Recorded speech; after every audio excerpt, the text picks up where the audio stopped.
Iron ডোমের প্রতিরক্ষা ভেদ করে ইসরায়েলের সামরিক সদর দপ্তরের কাছে নজিরবিহীন ক্ষেপণাস্ত্র হামলা চালিয়েছে ইরান। শনিবার ইরান থেকে ছোড়া হয় একাধিক ব্যালিস্টিক ক্ষেপণাস্ত্র। লক্ষ্য ছিল তেল আবিবের মধ্যাঞ্চল, বিশেষ করে কিরিয়া এলাকা, যেখানে অবস্থিত ইসরায়েলের সামরিক সদর দপ্তর ও প্রতিরক্ষা মন্ত্রণালয়।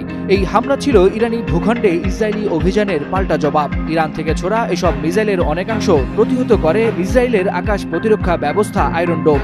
তবে কয়েকটি ক্ষেপণাস্ত্র প্রতিরক্ষা ব্যবস্থা ভেদ করতে সফল হয়, যার ফলে ব্যাপক ক্ষয়ক্ষতির শিকার হয় তেল আবিব। 19 সেকেন্ডের এক ভিডিও ক্লিপে দেখা যায় ইসরায়েলের আয়রন ডোম একটি ইরানি ক্ষেপণাস্ত্রকে বাধা দেওয়ার চেষ্টা করছে।